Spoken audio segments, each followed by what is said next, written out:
Mhm.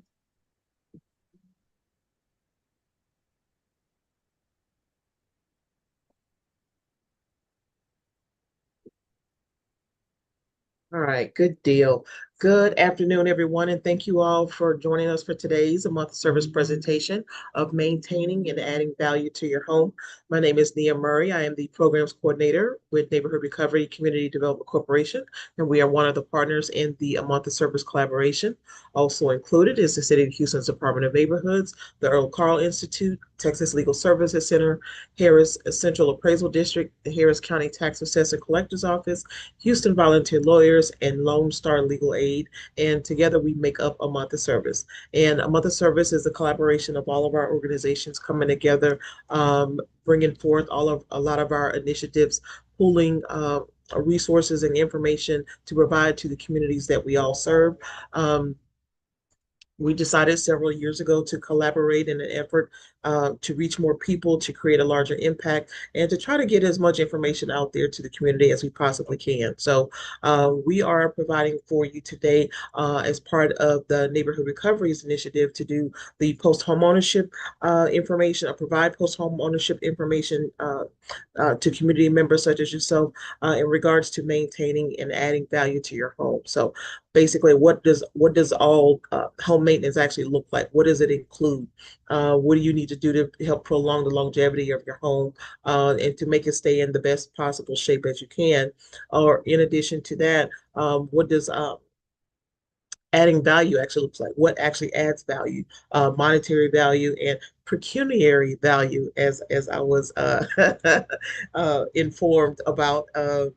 What actually adds that value, and could potentially any renovations and updates and reconstruction that you do to your home actually add appraised value that could also impact your annual property tax bill as well. But we're going to go into all of those details.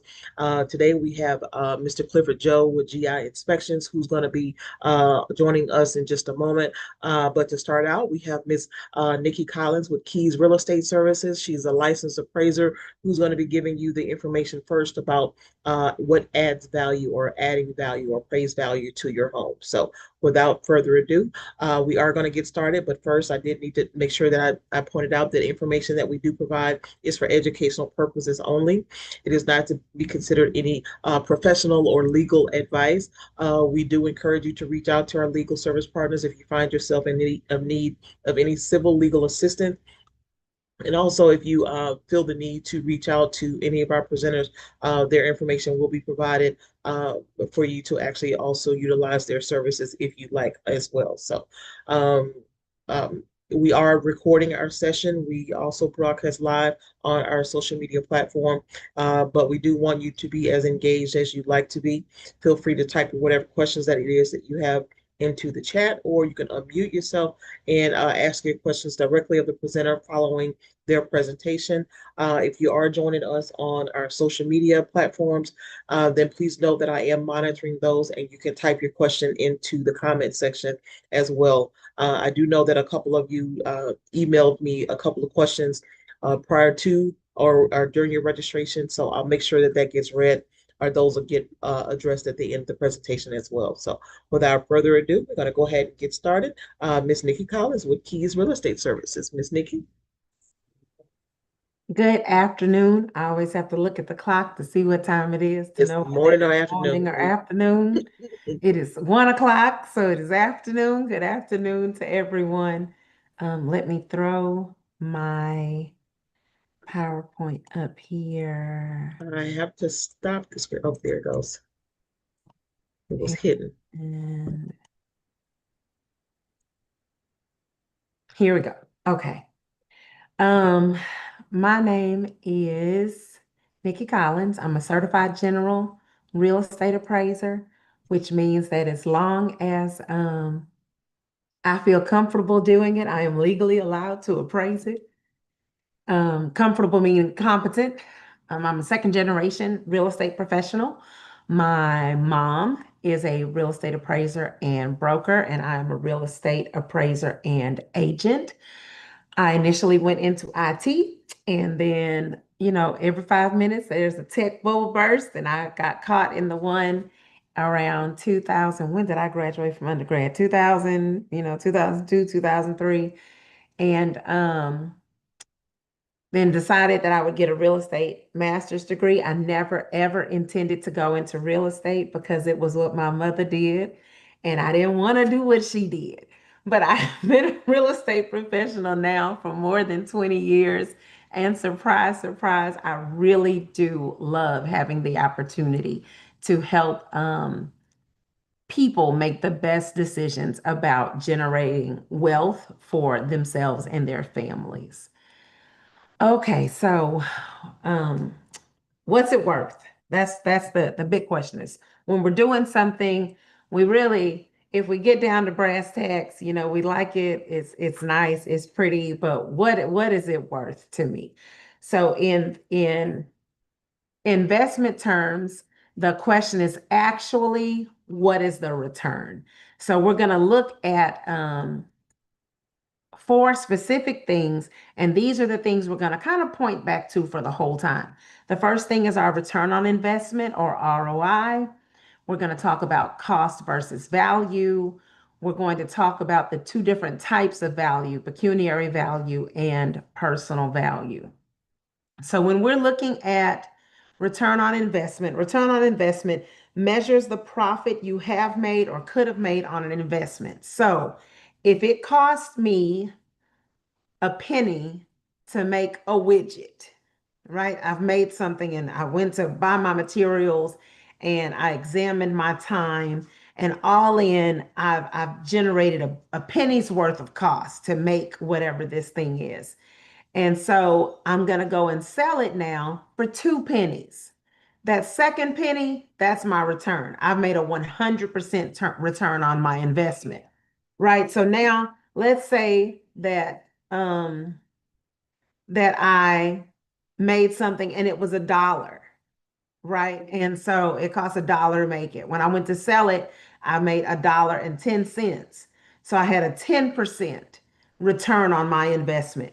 So it's just how much of the goal is always to recoup what you spent and then get a little more, right? Sometimes you're not able to recoup what you spent, or sometimes you're not able to make a little more, right? You're just able to break even, right? Sometimes we just if you just let me break even and let me make what I spent, I'll be happy.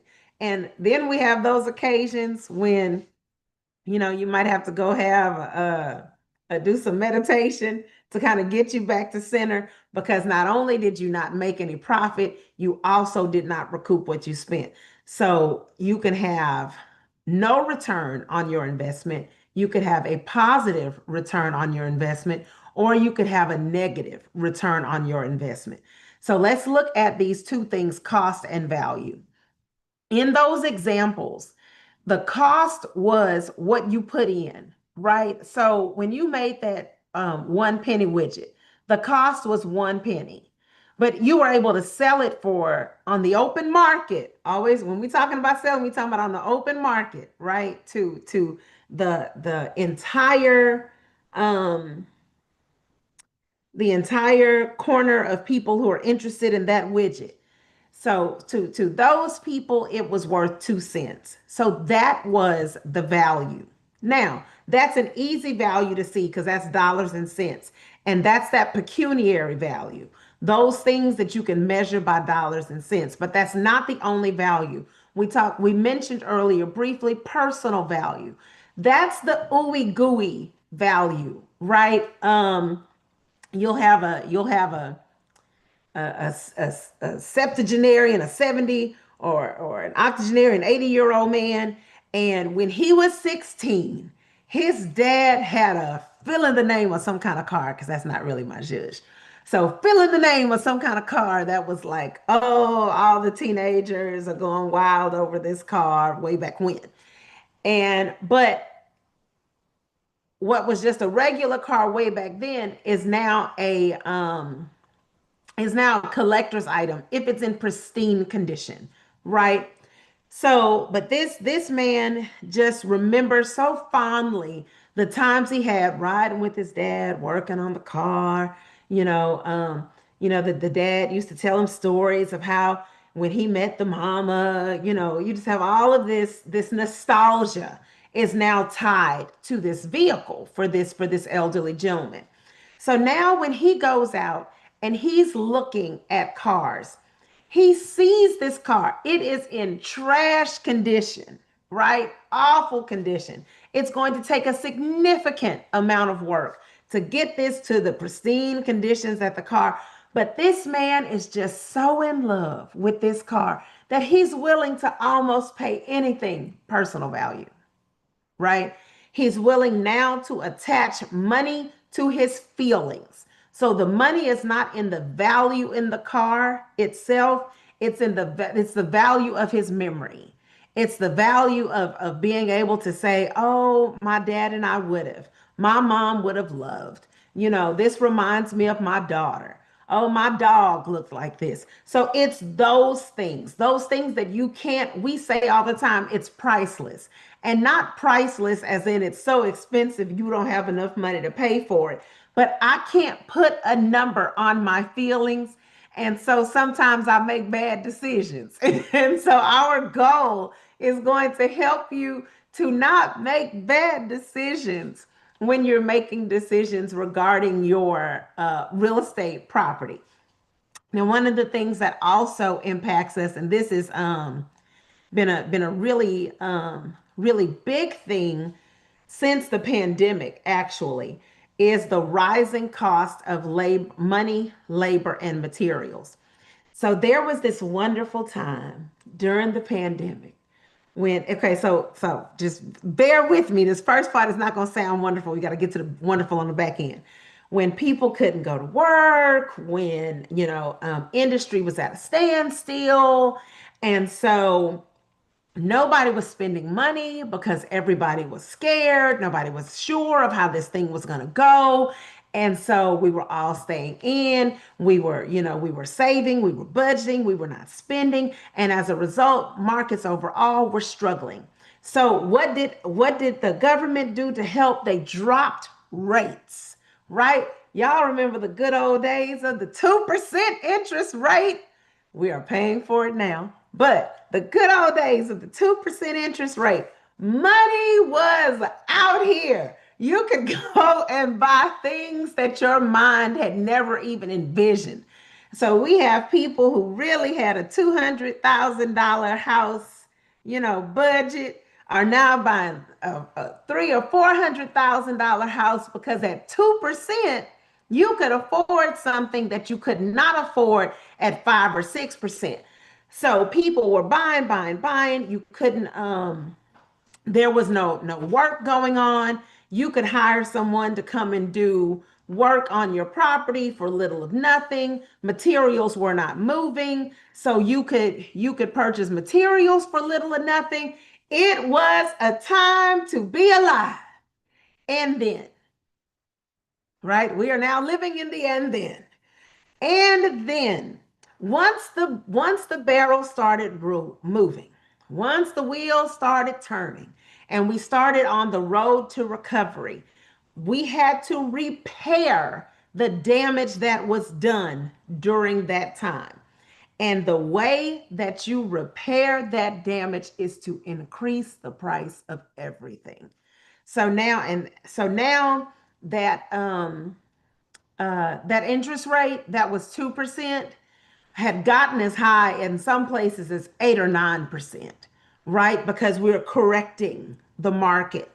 And so now the cost of money is expensive, and the cost of money, we see it more easily if you go and attempt to get a loan of some kind, right? You're going to go buy a car, you're going to go buy a house. Even our credit card rates are just insane by comparison to what they were 6, 7 years ago. Um, it's more easily seen when you look at your personal direct finances, and you can't sometimes see the impact that it is having all along the supply chain all the way to you until, let's talk about it this way. So you're getting ready to put cabinets in your house. Well, you want maple cabinets. The maple's got to come from somewhere, right? So now we're back on the farm, the tree farm, where they were growing the maple trees. And that man has to take out loans to meet his payroll. But his payroll loan rate has increased beyond what it used to be. Guess who's going to pay that cost? It's going to go to his supplier, who he's sending that wood to. So the wood gets to the supplier. They're going to start to manufacture the cabinets. But that wood was more expensive because he had to eat that first person's interest cost. He also has to pay, he has a loan on, the cabinet maker has a loan on the space, his warehouse where he builds the cabinet.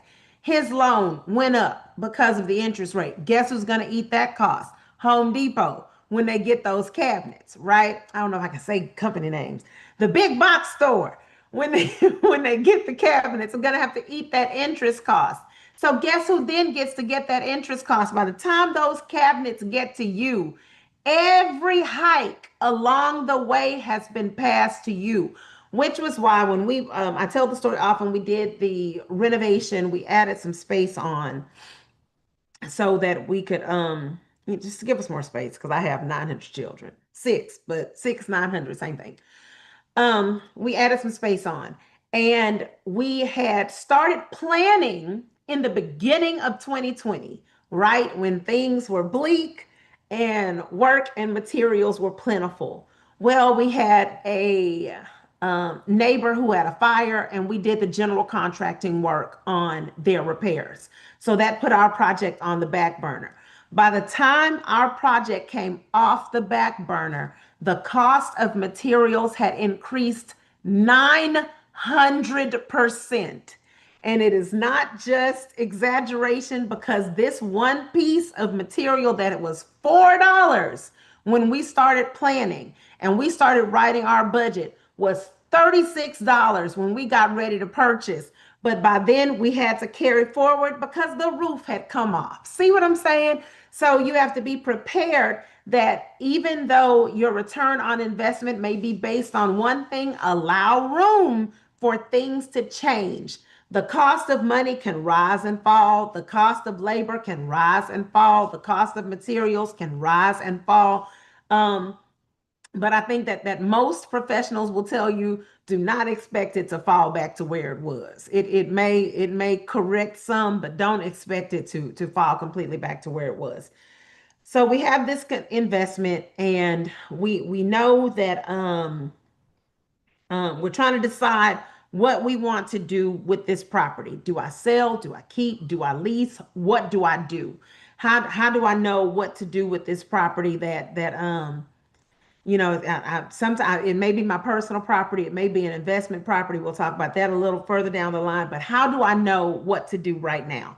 So the first thing we like to consider is whether we're in a seller's market or a buyer's market. And what does that mean? How do we identify it? How does that impact our return?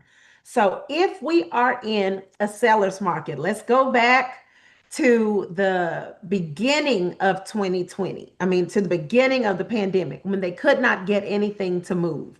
Those people who were still brave enough, because that's what it took when we were all unsure, to be in the market, sellers were just glad to have anybody on the property, right? So they were making concessions, they were lowering prices.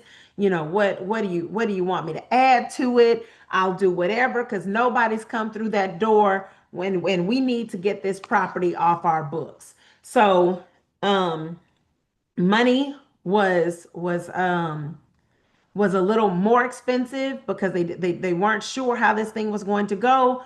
And so it was harder to get a buyer in.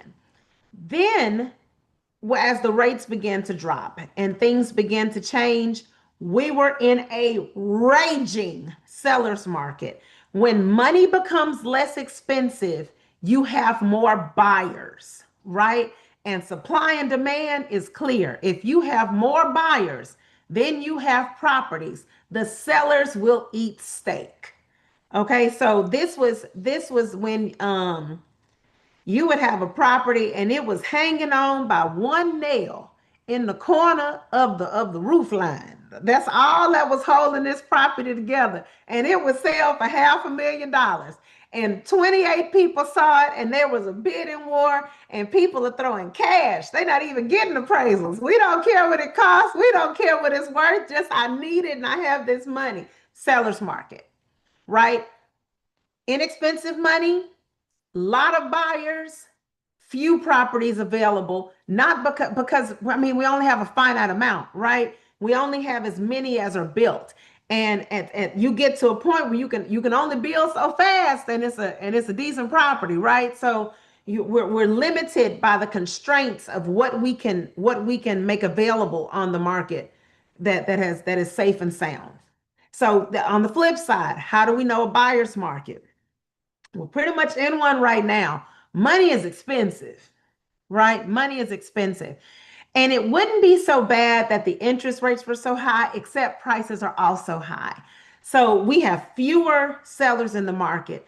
My sister is also an agent, and she was telling me, she was like, "Oh, I have listing clients who won't even take a VA loan. They don't want to deal with all of the issues of a VA loan." Well, guess what, honey? Those clients are taking VA loans right now. They're taking VA loans, ABC loans, DEF loans. They don't care. They just want, do you have a buyer so I can move this property? So if money is expensive, then that means that fewer people are going to be able to qualify, right? Because just because I can qualify for a loan, if it doesn't give me an amount for a home that meets the need of my family, then I'm not going to buy right now. So I may be able to buy, but not willing to buy. And that's kind of the situation we're in right now. So that shows that we're in a buyer's market. So now we have buyers who are going into properties and they're saying, no, I only like a kitchen if it has white cabinets and glass doorknobs. And you're having sellers say, we will paint it all white and put in glass in order to do whatever's necessary to secure that buyer. So how does this impact our return? In a seller's market, the seller's return will be greater, the buyer's return is often less. And it's the inverse in a buyer's market. The buyer is going to be able to get more for less money, and the seller is going to have to do more in order to get less money. So we want to keep those things in mind as we're preparing to make a transaction. Then the other thing that we like to consider is timing. I just like the phrase "time is of the essence" because it sounds like we need to be staying on the ball. It just means that whatever we say in this contract, we're bound by the timing that's there. But it sounds like we need to be moving. So the questions that we ask ourselves are, how long will you own the property? Because there are some changes that you can make to a property where you will never see this money back. You will never see it back. But if you're going to be there long enough to get the personal value out of it, you may not care, right? We'll talk about some specific things that people always ask about and how those things, the timing really does make a difference. Also, am I living in this property? Is this my homestead or is this an investment? Things that I'm going to do and something that I plan to live in for a long time should be different from those things that I'm doing in a property that I intend to make some changes to in order to sell it. Will you enjoy the fruits of your labor? If I really enjoy this expensive Persian carpeting, I don't know if that's a thing, okay? But so if I really enjoy this Persian carpet I saw on TikTok and I want to install it in my house, but nobody in my neighborhood has ever even heard of this stuff, much less do they have it. But if I'm going to be here for the next 10 to 15 years to enjoy it, then I'm the only one I have to please, right? I don't have to consider how this will fare on the open market if the only market that these changes have to make happy are me. If I'm my market, then I can get what I want as long as I'm going to be there long enough to make that expense worthwhile. So we want to, so now let's talk about when we're making changes, what are they? What are they? Because a lot of times, and this is full on appraiser speak at this point. A lot of times we do things And we're like, oh, I know this is gonna bring me some value. This is gonna make a big difference. And it won't. And the reason it won't is not because it was unnecessary, but because it was deferred maintenance. This is why I like to go after Joe. But y'all will hear about deferred maintenance in a minute. Okay, so deferred maintenance are those things that you do to your property just to keep it at the status quo, right? Someone will say, oh, well, that's brand new air conditionings, right? I just put in brand new air conditionings. And then my question is, so you have a 20-year-old home. How old were the air conditioning units you replaced? Oh, they had gone out. It was time. Well, that, my friend, was deferred maintenance. Did you move to the newest, latest, greatest, air conditioning units, the ones that you can see from space or whatever they doing in the fancy stuff that they charge too much for? Did you do any of that? Oh no, I just replaced it with something similar. Deferred maintenance. All you've done is maintain your property. And maintaining your property is important so that you don't lose value, but it may not necessarily increase your value. So let's talk about investments that increase the value. Um, so if we always talk about keeping up with the Joneses, right? Well, in real estate, to a certain extent, it is important to keep up with the Joneses. This house, I am in my childhood home, right? Thank goodness for good parents. And this house was built in 1982. So it is a 40 plus year old home. And if you came into the home, you would estimate from finishes, not from, because it's got closets like a 1980 house, and I got daughters, so y'all pray for me. But if you would look at the finishes are on trend. They are what's happening now. We are currently in our fourth or fifth iteration of finishes. Because we are in real estate, we'll go sometimes to new construction homes and see what they're putting in. We have no carpet in our home. Why? Because in mid to upper range homes, they are no longer putting in carpet. We didn't realize that. We did it because of allergies. But they're not putting in as much carpet largely for that reason. But there are just some things that you do to help keep up. So when the house was first built, it was fancy for its time, right? So wood panel everywhere, not the stripe panels, but like the sheets of wood with the crown molding and the molding, the picture frame molding on the wall, fancy, fancy stuff. The good linoleum in the kitchen and the formica on the name brand laminate countertops. It was fancy, fancy. Well, that Formica is gone. It's been replaced with granite, right? Really, probably time to do a granite upgrade, but we'll hold off because some other things. And the Formica's gone. We're in our one, two, three, four, fifth. We're in our fifth set of tile, right? We initially did the white tile. When everybody moved to the no, we didn't do white tile first. We did the flower tile first, where when you put the tiles in and they met at the corner, it made the little flower pattern. It was blue with white, with white flowers, pink in the center. We were fancy, honey. When we took that vinyl up and put that tile down, we knew that we had arrived. Well, after a little while, that went out of fashion. So then we pulled that up. My daddy did not pull it up. My daddy put that tile on top of that other tile. So we had two layers of tile, one white tile, because that's when they moved to white tile. So we had a white tile throughout that he had just put on top of the blue tile. Then we got the wood look tile that was like 2 feet by half a foot, and we pulled up the old tile, thank goodness, and put down that tile. Now we're in I missed one somewhere. I can't remember what we did next, or that one I missed. But now we're in the 4 foot long wood tile that has the groove and stuff that makes it feel like it's wood this time. So it's just those things that help it to increase the condition rating in an appraisal. It says how old would we think this property is? There are two types of age. You have the actual age, right, which is 40 something years old. Then we have something we call the effective age. And in the effective age, we're looking at the useful life, right, of the components of the home. The house used to have galvanized plumbing. We took that out. We put PEX. Why? Because galvanized leaks over time. It rusts, breaks down, leaks over time. So now that PEX is supposed to last longer.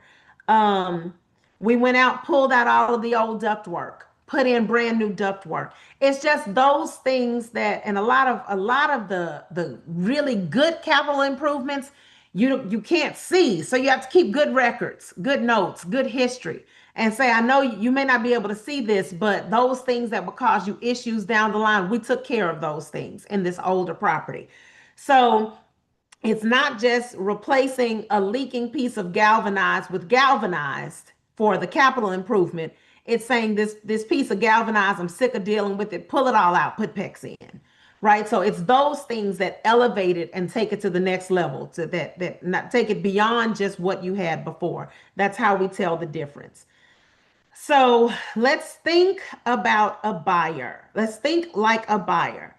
When we make changes to something we're preparing to sell or to lease, most of us, and I say us because I'm guilty, I've been guilty of this too, buy as if we're gonna live there, right? I'm getting ready to sell my house, but I'm gonna purchase things for this, in preparation for selling as if I'm gonna continue to live there. You're not gonna live there. So that means that you shouldn't buy what you like necessarily, right? You should be trying to prepare for a broad market.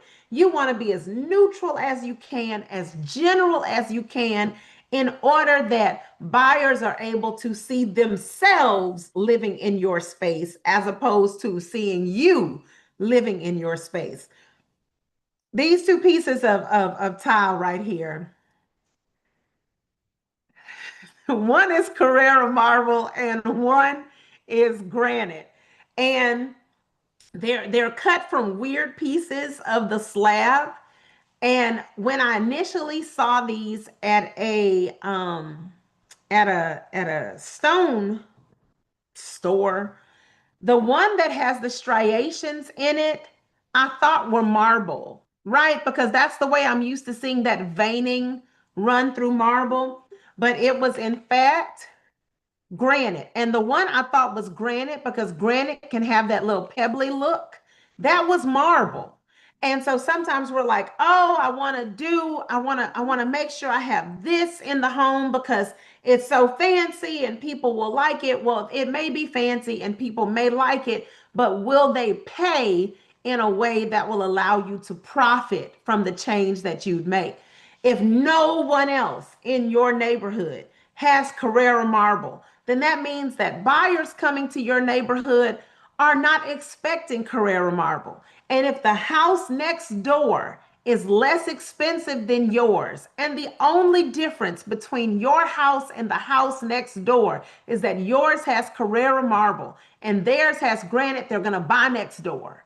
Do you get what I'm saying? You don't want them to say, "Oh no, this price is ridiculous and I don't need that. I can go and live with this." So you want to think like a buyer about what would be important to them as opposed to what is important to you specifically.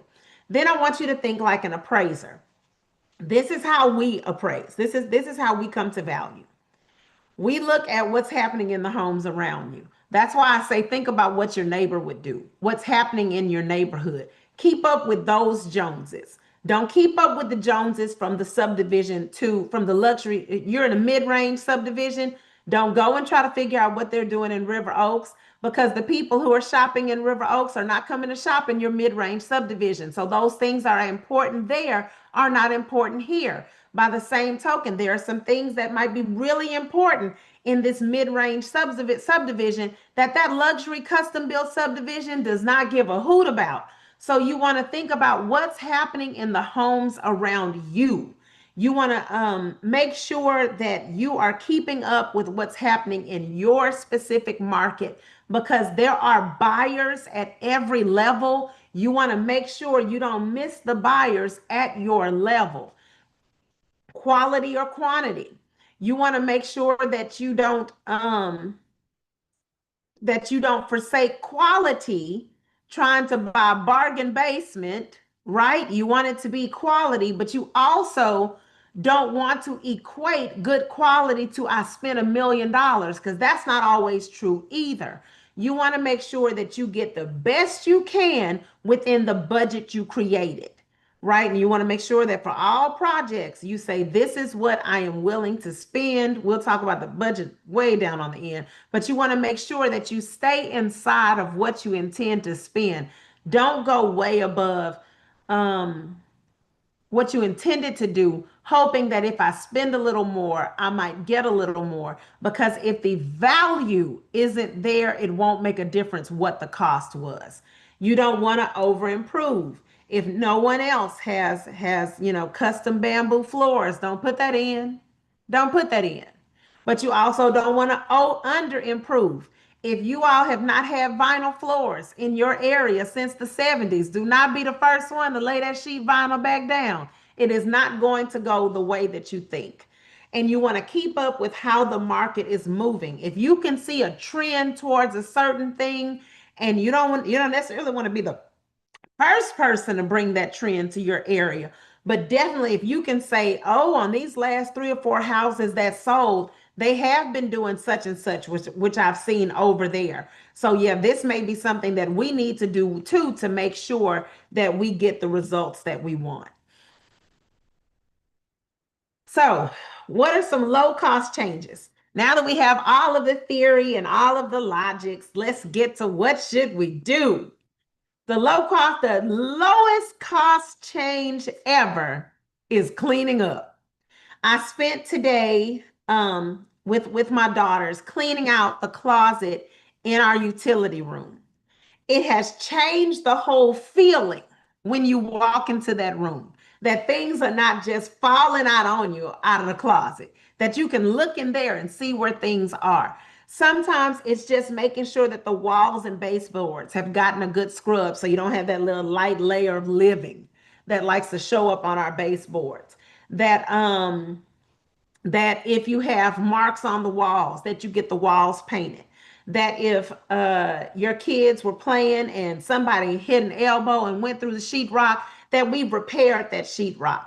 That door that's hanging off the hinges, that we've repaired or replaced that door. Just those things that don't take a whole lot of cash to do, but that when you do them, they work wonders. Every now and then, I like to have someone come in and I tell them to do a move out clean at my house, right? Which means they're going to come in, they're going to scrub everything from ceilings to floor. And it's just worth it because I feel better living in my house when it looks like nobody lives here because a lot of people live here. And so it's just those things give a person who is viewing your property the sense that they have taken care of this place and it didn't take a lot for you to get to that point. Now, how do we sell the need? How do we really move the needle if we want to have big impact? When we look at our appraisal form for the purpose of lending, there are in the section where they're asking about condition, whether it's a new construction or if it's something that was constructed 2 or 3 years ago or has been completely redone. Then it's just, is this one up to date? So the first one is C1 if it's new. C2 says that it was done in 2 or 3 years, or a person has done a total renovation on it. When we say total, we're talking about electrical, plumbing, sheetrock. It's hard to get that C2 unless you have worked, or it's fairly new. C3 says it's current. This is what houses in this area looks like. It's not new, but it's current. C4 says we can live here. right? It's not, they haven't done all of the upgrades and stuff, but the house is in good shape. They've done good maintenance. You know, you don't have to worry about the roof caving in on you. C5 and C6, we're in trouble. We need to do some work. For C6 for sure, because C6, you shouldn't even be living in it. But C5 says you can live in it, but you maybe shouldn't be living in it because there are some major items that need some work. So in that section where they're asking us about condition, there are only two rooms. They ask if there are only two updating questions they ask. When was the last time that the kitchens had been updated or renovated? And when was the last time the bathrooms had been updated, renovated, or remodeled? That's it. They don't ask you if there's new carpeting. They don't ask you if there's fresh paint.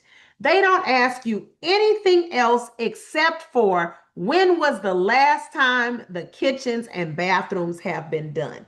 And that really, for the average appraiser, will guide a lot of how we do the condition rating. Because even if you've painted and you've changed floors and all of that, and then I walk into the kitchen and it's that that cooking, those cooking elements from the 70s, and it wasn't on purpose because you were building a retro kitchen.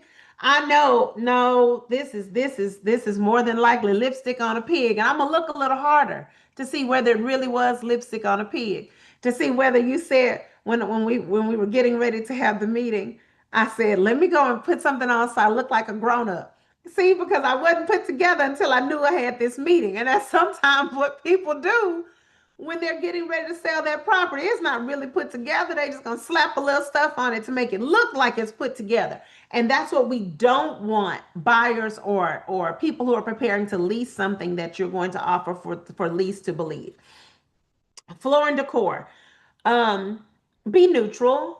Just because you enjoy bright, bold colors, deep, dark, rich colors, if that's not on trend, if that's not on brand, if it's going to push you in too small a segment of your market, don't do it. Keep it neutral. Let people be able to see, oh my goodness, I'm moving two different things. I'm sorry. So you want to make sure that when people see the changes that you have made, that it is appealing to them, not necessarily appealing to you.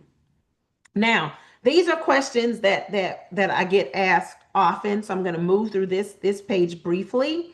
Is it worth it from a value standpoint? Solar panels. We are still very much oil and gas country, right? And so a lot of the green efforts in this market don't have enough of a track record for an appraiser to assign a value to it. And all appraisers use historical data to justify what we say value is. And we don't have enough data to support solar panels being a value add. What we have found in our market, however, with regard to solar panels, is that there is not even consistency in the same company from one person to another person putting solar panels in. So the solar panel company's job is to get you to spend as much as you can, right? As much as you are willing to. And because that is how they are being sold, we can't say solar panels cost this, solar panels are worth that, because two households may have the exact same panels for the exact same company, but the salesperson may sell them for a massive difference between the two just because someone was willing to pay more. What we are finding is that when people have these contracts for solar panels, because you pay them off like you would a car, a house, or or a long-term installment loan, is that lenders are requiring sellers to pay off that loan before they will let you transfer that house. So you should be mindful of that timing part if you are considering solar panels. Will you be there long enough to pay that contract off, or will you be able to pay the contract off in the event that you have to or that you want to sell your property? Generators also haven't seen it impact value yet. but it is one of those personal value items. We just put one in just because, and I mean, in all these years, we've never really lost power for more than a few hours, even in some of the larger storms. But we just, for mine's safety, for mine, to keep us soothed and calm, we went ahead and put a generator in, and we as appraisers have no expectation that that's going to move the needle on our appraisal if we had to get one. Swimming pools. We enjoy swimming pools, and swimming pools are not a necessity per se, but it's not bad in the greater Houston area to have a swimming pool.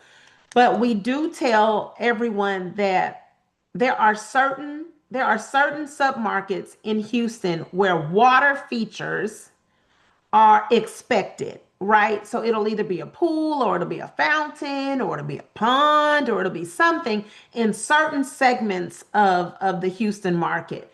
In most markets, though, it is not, it is clearly a personal preference. It is clearly a personal preference. And the market will not subsidize your personal preference. And so oftentimes we will have someone who tells us, well, we put this pool in 3 years ago and it was $75,000. And I may value that pool and give them 15 for it. Why? Because insurance is increased when you have a pool. Liability to the homeowner is increased when you have a pool. Everybody doesn't want a pool. The market does not, if a market does not require that pool, then I can't treat it like the market requires that pool. The same thing goes for outdoor kitchen. We love them. They are nice to have, but in most segments of the market, it is not even something that people expect. And so that means that it's not something people are willing to necessarily pay extra for, or that it would be a deal breaker if it was or weren't there. And so those things are difficult to assign value to. So if you're preparing to make some changes, to make some edits, to do something with your property, what do we want you to do? Make a plan. Make a plan equals make a budget. Know what you want to do and know what you want to spend. Know how much you're willing to spend. And I always tell people to know how much you're willing to lose, right? Because we talked about that positive return on investment, no return on investment, negative return on investment. If you break even or find out that this probably wasn't the best thing to do from a value standpoint, what are how much are you willing to sink into this project? And if you're going to be there a while, then it may not feel like a sink, right? You may really enjoy it. I am not a fan of the color on the walls in here, but my mother really loved it. And so, because I know that we weren't going to sell it or do anything with it, she put a gray with a brown. It's mothers, and we're grateful for her. But I would not have done this if we were getting prepared to sell this, right? But because we're going to be here for a while, I know that in 3 or 4 years, we're going to repaint it all anyway, and then I'll choose the colors, maybe. Um, I tend to like her to be happy. But those are things that you want to consider. You want to be honest with yourself. Don't say, well, if this happens and the moon and the stars align like this and I'll have extra money. Don't just This is what I have. This is what I'm trying to do. How much of what I want to do can I accomplish with what I have? That's really the sum of what we're trying to figure out. And be as specific as you can. And always do not spend more than you are willing to lose. Do not spend more than you are willing to lose. Because in this market, as volatile as it has been over the last 5 or so years, nothing is guaranteed. No increases. The only thing you are sure of is that whatever the market is doing this month, it will not be doing next month. That's all we are sure of in the real estate markets right now. So if you have any questions, please feel free to contact me. My phone number is 281-414-5709. You can email me at N like Nancy, V like Victoria Collins at keysres.com, or you can visit us online at www.keysres.com. That's it.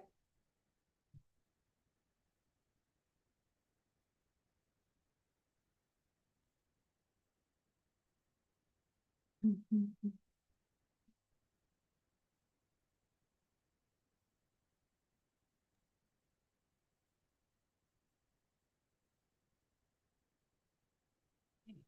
Let's see. So in the chat, there is a question that says, describing my 1972 passed down house needing updates. Should you change structural maintenance outside of just modern maintenance updates? Okay, so by structural maintenance, I'm gonna assume that you mean adding square footage, moving walls, that kind of thing. That's what I'm going to assume that you mean. Um, so it depends. The answer will generally be it depends. And the reason I'm going to say that it depends is because it'll be, are you intending to live there and you want to make it more enjoyable for you to live there?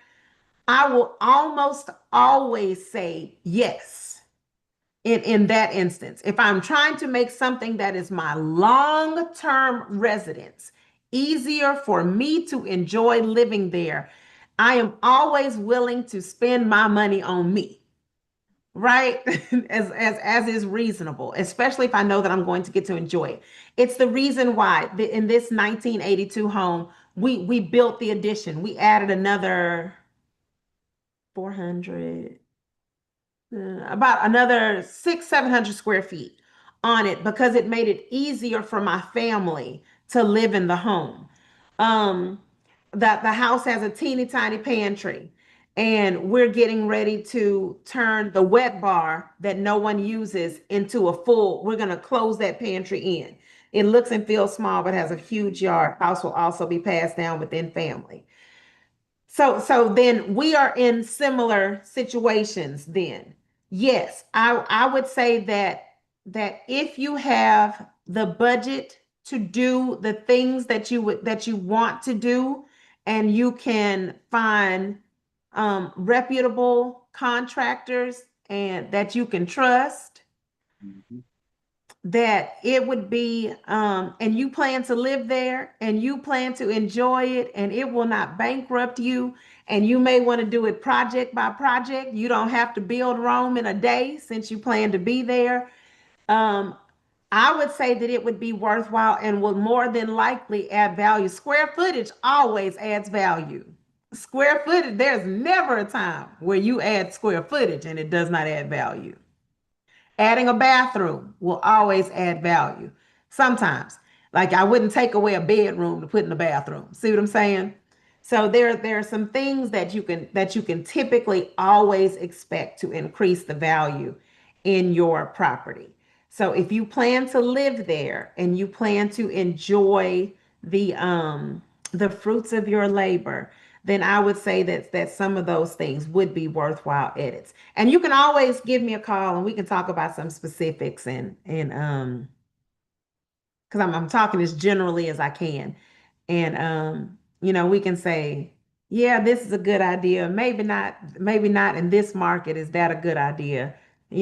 Those kinds of things. Because sometimes there are certain things that will happen in a market that will make a certain improvement not be a good thing to do just because of timing. We went through a period where roofs were more expensive to put on. We went through a thing where fences were more expensive just because of the timing. And so if the timing is right, then it may be a good move. Okay, so Clifford, if you're ready, I'm a I'm gonna tag you in. Your mic is on. Okay, there we go. Can you hear me? I can hear you now. I'm gonna stop sharing Okay. and I'm gonna Let me put my screen up here and let's see. That's that. Can you see my screen, Nikki? not yet. Okay. I think Nia may need to tag me in now. Let me see how can I share the screen. Hold on. There. Let me come back up here. Share. Boom, boom. What about Nikki? Nikki? See your screen? Okay, you got me? Yes. All righty, let's see. Let's see what we got here. One more step and we can keep moving. Boom. Okay. Let me get y'all off this. Come on. So there you go. Why is it I'm seeing your screen again? There we go. That's me adding value here. I got you in the middle of my screen. Well, we see you. Today we Okay. went over 5 key areas of a home. Yeah. Okay. Okay. Let's back out of that one. There we go. Okay. Can everybody in? Can you hear me? We hear you, we see you. We're good. All right. I'm Clifford Joe with GI Inspections, and we're going to go into the home maintenance side of maintaining a home. A little bit about me, U.S. Army combat veteran. I did 2 tours in Iraq, 91, and I went again in '05. I became an inspector once I left the military. I'm also a realtor. I don't sell much real estate, but I like to see what's going on in the market. I like to keep my ear to the ground because what's going on the real estate side translate on the inspector side as well. I'm also an HVAC technician, study project management, this level 2 drone operation thing that they're making us get this license for. I'm also a master inspector. And the reason why I chose to become a master inspector is because the state of Texas, when you go and you take the exam, it's a pretty hefty exam, but it's only over the minimum state standard. So there's no law saying you can't learn more. And I recently became a 203K consultant. Loan officers will tell you about that if you choose to take out a loan to remodel your home. You will probably want to look into 203K home repair loan. So let's go ahead and get into it. Um, the maintenance of a home is extremely important. Poorly maintained homes, deferred maintenance, and even the use of unqualified tradesmen can lead to some costly repairs over time. And trust me, I see a lot of homes that I could tell whoever did this work did not know what they were doing, and they're putting the homeowner at risk. And most of the time, it's a safety risk on the electrical side. We'll go over 5 key areas of a home as well as a few others that need regular care and maintenance. These key areas, we're going to look at the roof, the foundation, the plumbing, the electrical, the HVAC, and I added this one, so it's going to be 6. We're going to look at the grading around the home because that plays a lot into the overall condition of the drainage around your home and your foundation. So let's take a look at seasonal maintenance.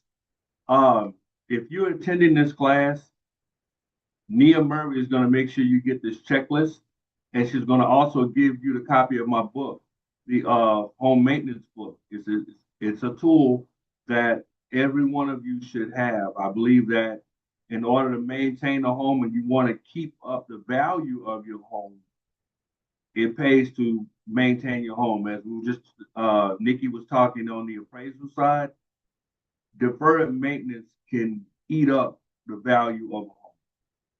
Yeah, and then when you're selling it and you have all this deferred maintenance on that home, or you decide to stay there and you have all that deferred maintenance, it's become more costly and it's going to become more problematic because one issue is probably going to lead to 2 or 3 other costly issues if you don't maintain those homes.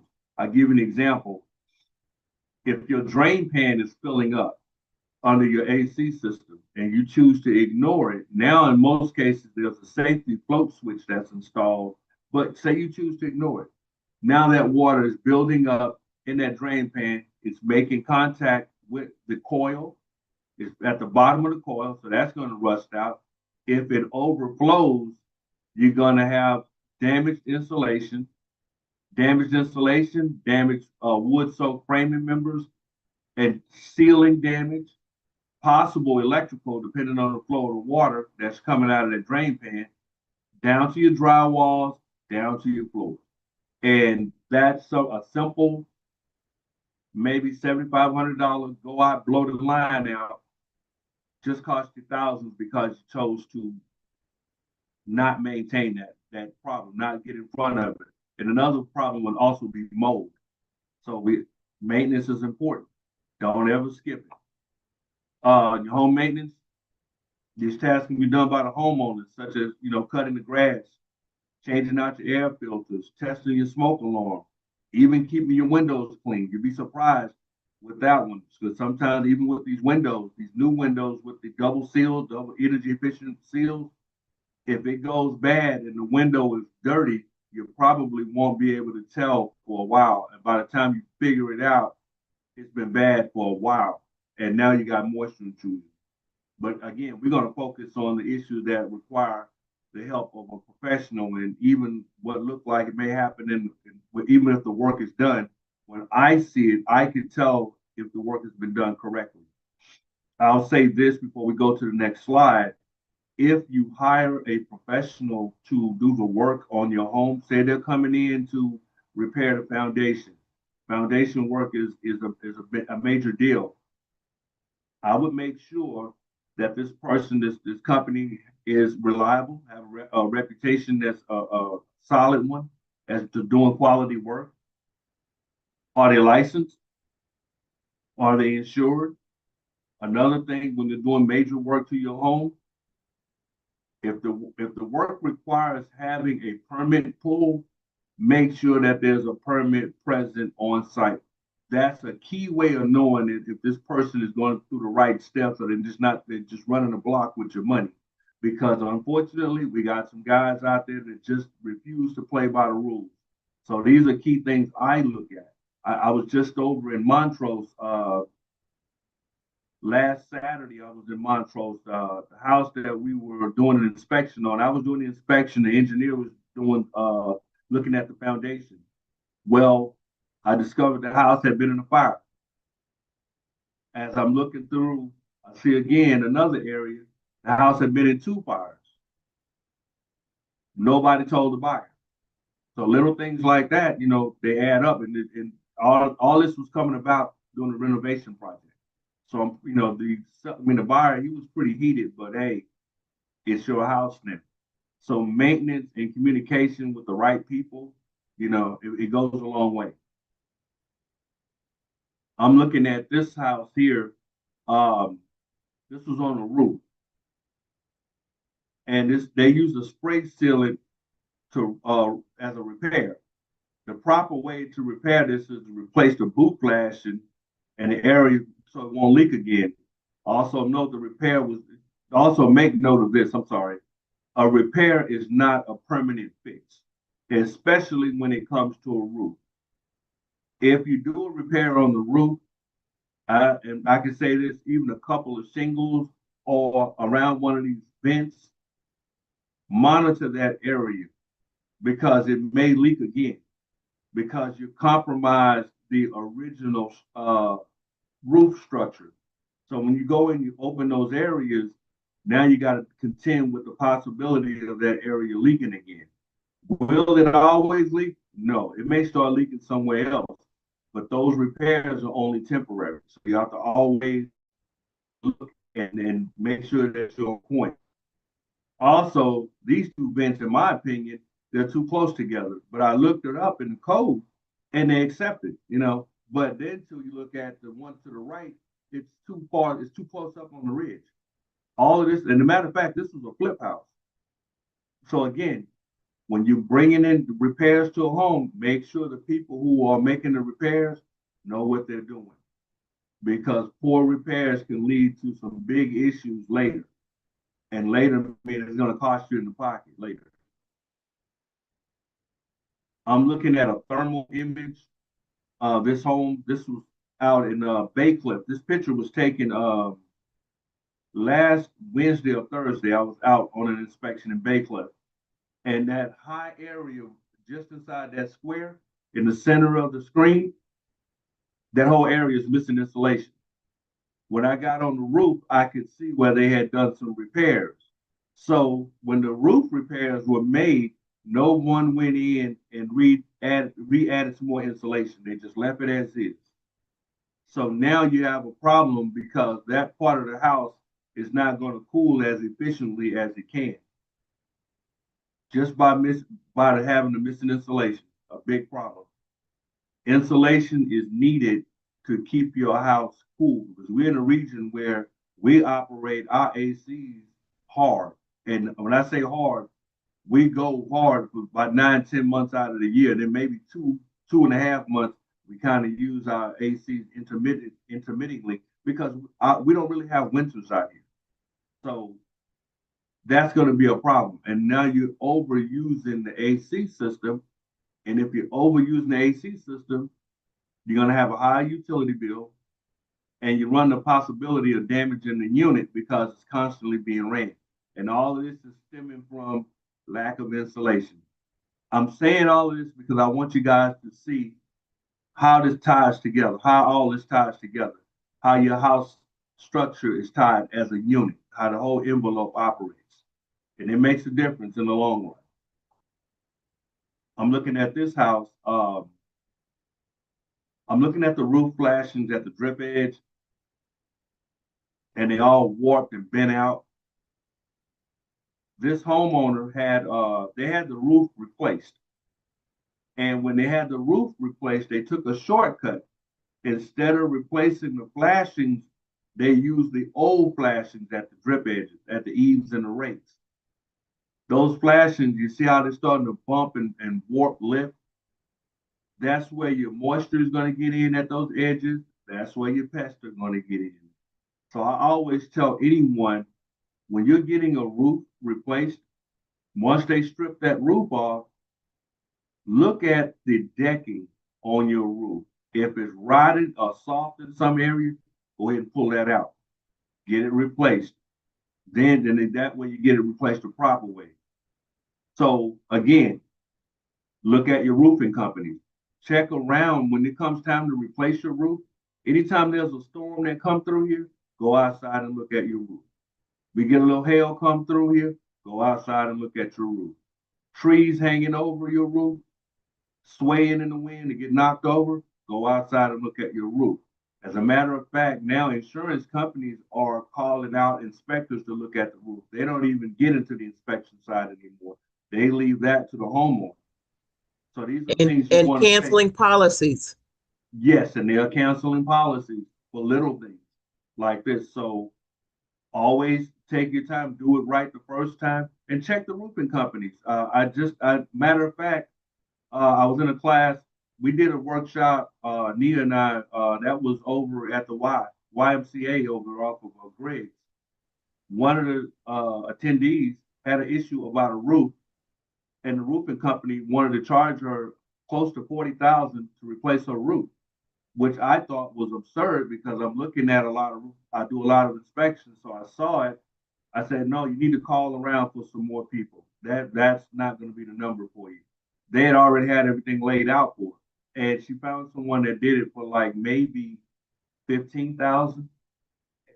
Everything that roofing company, the $40,000 roofing company did, they wanted to do. This other company did it for less.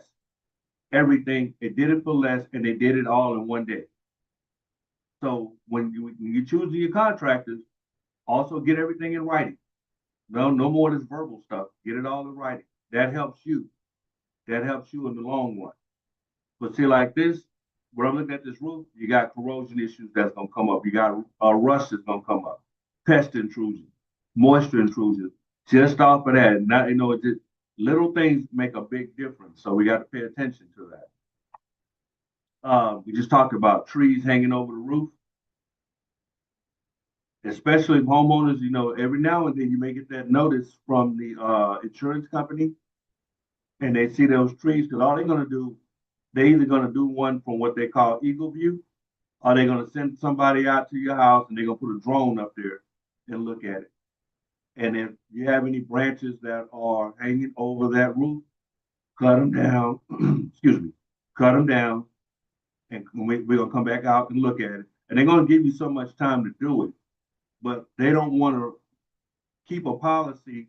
When I say they, meaning the insurance company, They don't want to insure your home with the possibility of that tree branch going through the roof because they know now that's a problem that should have been taken care of a long time ago. Now it's a hazard because it's going to cost me to get the roof repaired the right way. And hopefully I don't have any electrical problems or some serious structural damage around my roof. So that little job right there of removing the tree branches can save you thousands and a big headache in the long run.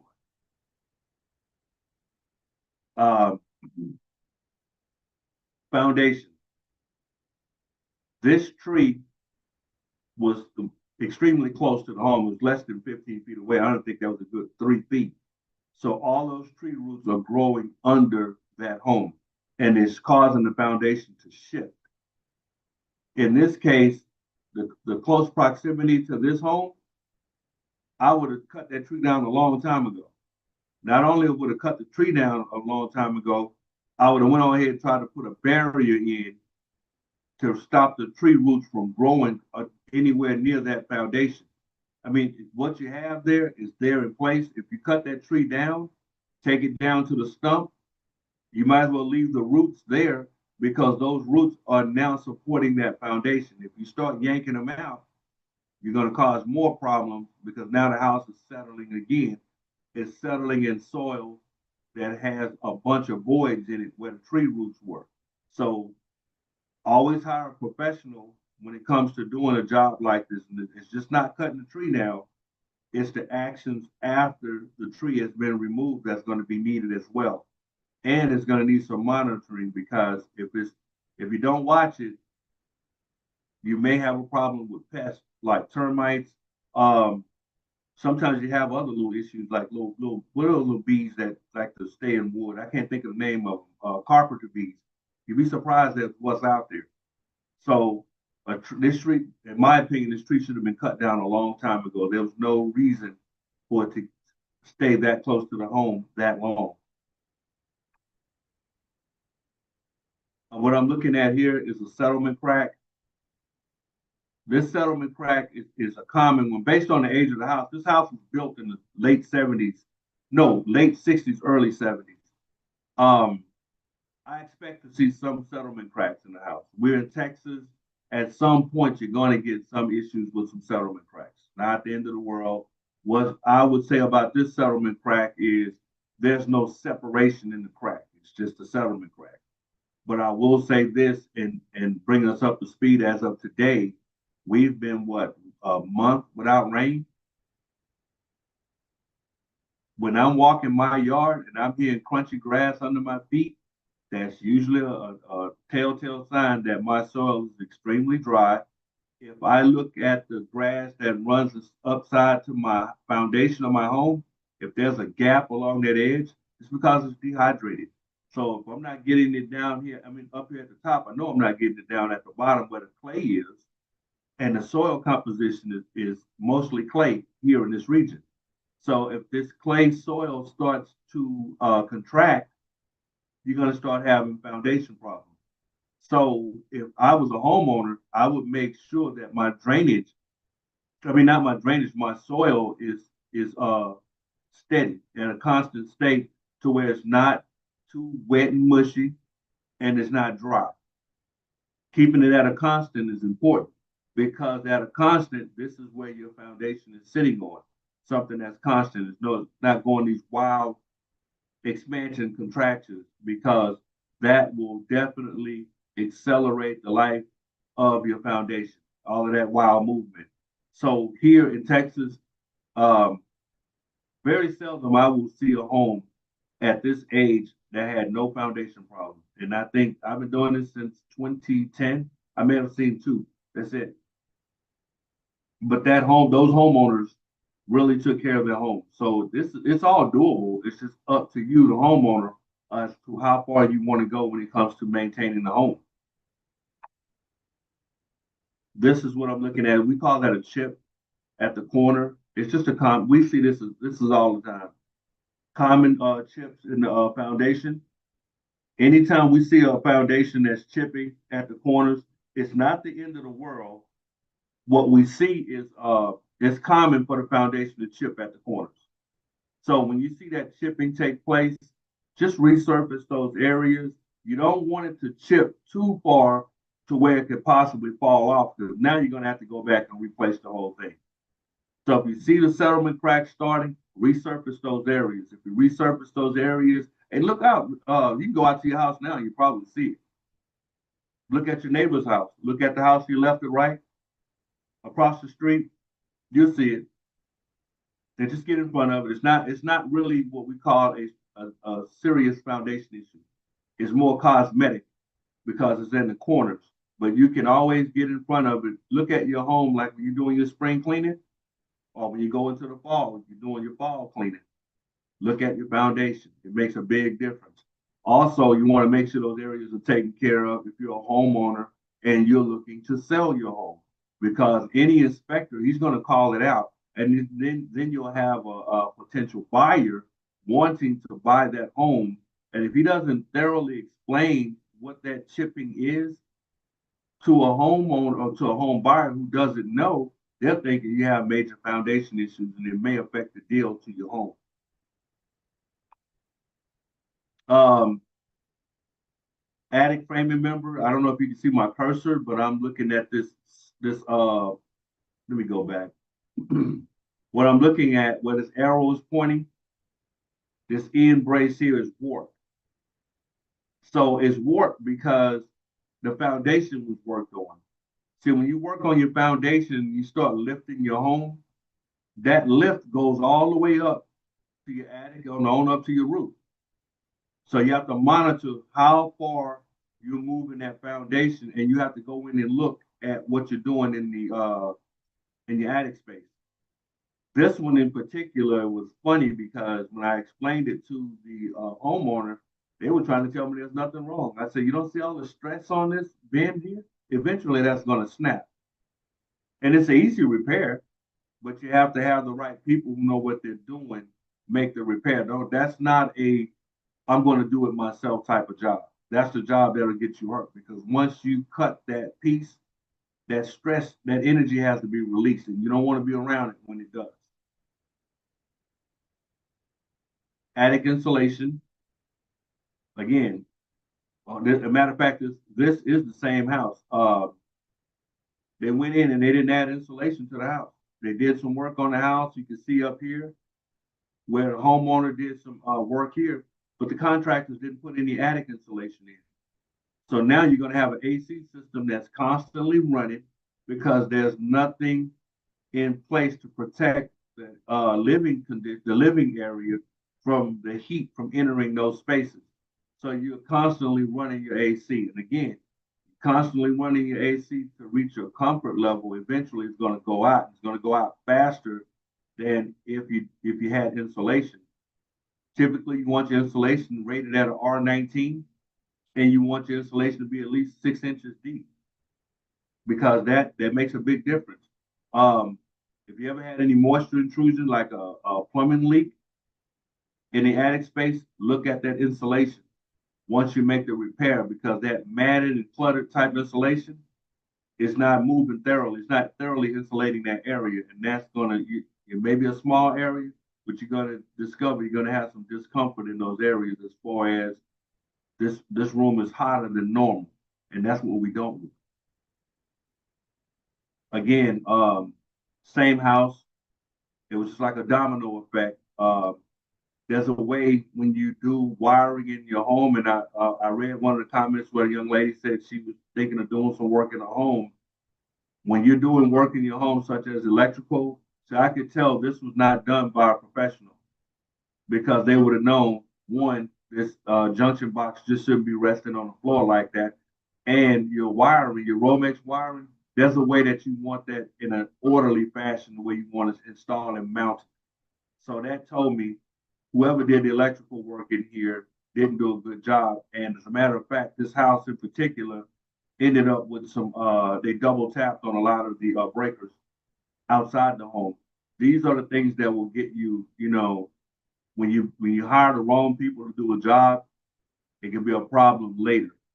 And this is a serious safety hazard, because you're overheating your switches and the box. What happens if the fire breaks out? So you always want to make sure you hire the right people to do the job. Make sure those if it requires a license, make sure there's a license.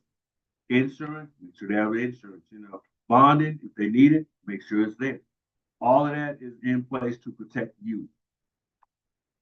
Um, this was a home, and this is what I'm saying. This is we go in. Some of our houses have the switches under the sink in the kitchen where we can turn a light on. We can turn on the dishwasher, and in this case, the dishwasher and the food waste disposal. But this is under the kitchen sink, and there's no cover plate here.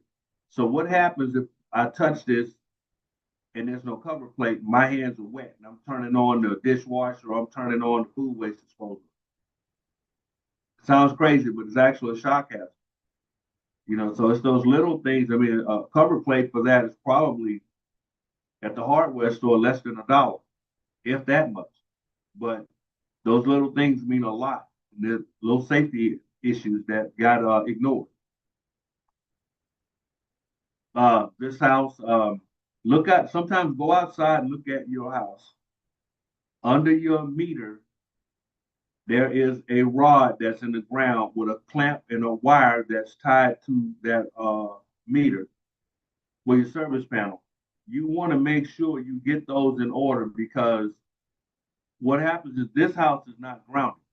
And if you have a poorly grounded house, if you get a power surge in this area, you're gonna have a problem. A power surge, you're gonna have you're probably gonna lose some of your electronic devices. You may fry your television. You may, do something to your microwave, or you may little cell phone, little charger may get fried. You just never know. Depends on how much of a current is gonna move through your house without being discharged into the ground. Look at your ground rod. When you look at that ground rod, kind of grab it. See if it's easily movable. With this dry soil that we have, it probably is. So it's something to look at. Make sure that clamp that holds that wire onto that rod, make sure it's not loose. Little things like that, can protect you where you're not tearing up your unit. Well, not tearing up your unit, tearing up your home. I'm sorry, I have text message coming through. Water heater. Always hire the right people to do the job. There's a number of things that, like when you hear your water heater starting to knock, especially if you have a traditional cylinder shaped water heater, when it's getting ready to go out, you will know. If it's gas, you're gonna hear it knocking. You're gonna hear like a underwater popping sound. That's what we typically hear. Another, like if it's electric, on the electric water heater, you have it's two heating elements. Typically on the electric water heater, before you get a lot of mineral deposit buildup, you'll get one of those elements that'll go out. We never know which one it is until you unscrew it and look at the one that's bad. But in this case, the guy went in and did the water heater. Make sure you have the right parts to do the job, because he didn't have the right parts. It resulted in a leak. Not only did it result in a leak, the drain pan, which is under here, did not have a drain line. So where was the water going? That drain pan filled up, overflowed, and it just pretty much ruined the ceiling in that home. That leak was that bad, and that was a huge drain pan that was placed there. But nobody got there in a timely manner, and I just went ahead and just shut the AC off. Well, not the AC. I shut the water off to the home and drained all the lines. I did it as a courtesy, because why let it go any further than what it is? Always hire the right people to do the job. Always make sure if there's a license involved, make sure they present the license. They have to have the insurance, get the insurance. Make sure all of that is in place. And if you agree to a job, get it in writing. Check your credentials, check that person's credentials. Always check. Never go just by word of mouth. Do your homework, because the owner of that company may send the A team out to work on your neighbor's house. It may send the D team out to work on your house. You never know. This is a water leak. I will say this, in our kitchens and in our bathrooms, it's not unusual to have a water leak. at the drain line under his. A lot of times it's not this drain line. A lot of times that water leak is coming from the faucets.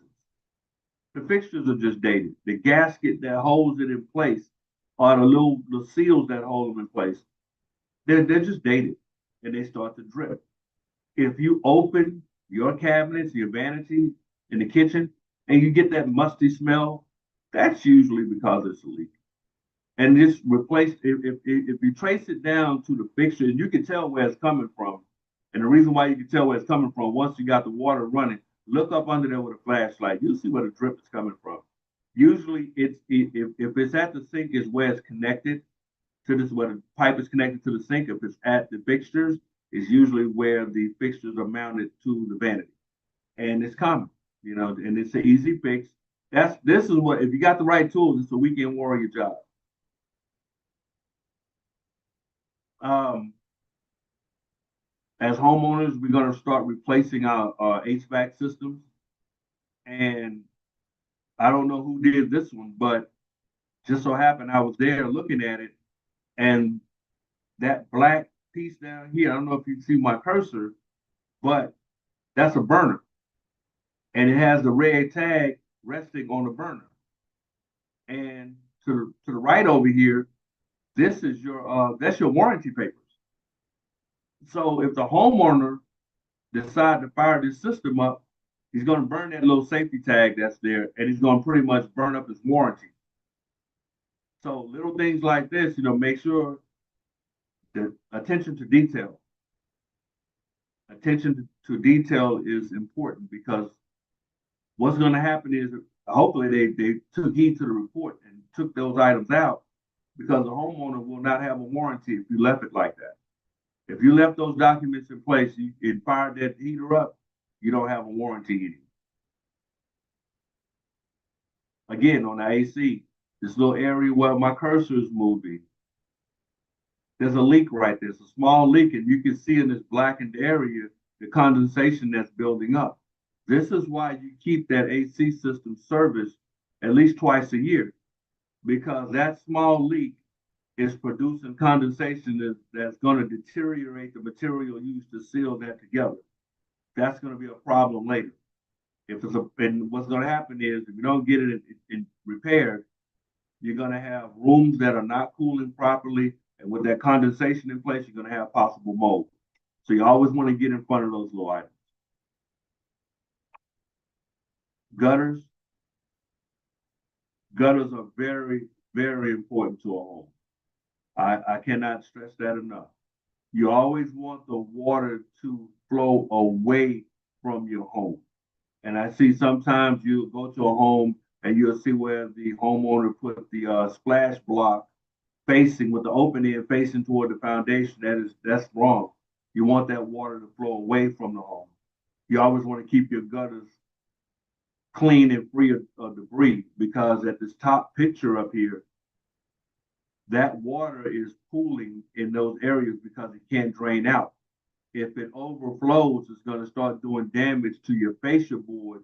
That's where your the back of the gutter is attached to. On top of that, if it gets in there, then it's going to start to get underneath that, the soffit, and it's going to start doing damage there. Now you're going to have what's called a dry rotting problem. And now you're going to take the gutters down to replace those parts, and make sure there's no dry rot, make sure there's no termites, because if it's been like that for some time, you will have a possible termite problem there. So down at the second picture here, we're missing a splash block. No splash block, the water's just coming out and pooling right there by the foundation. Remember, you want all that water to wash away from the foundation. Nothing pooling near the foundation.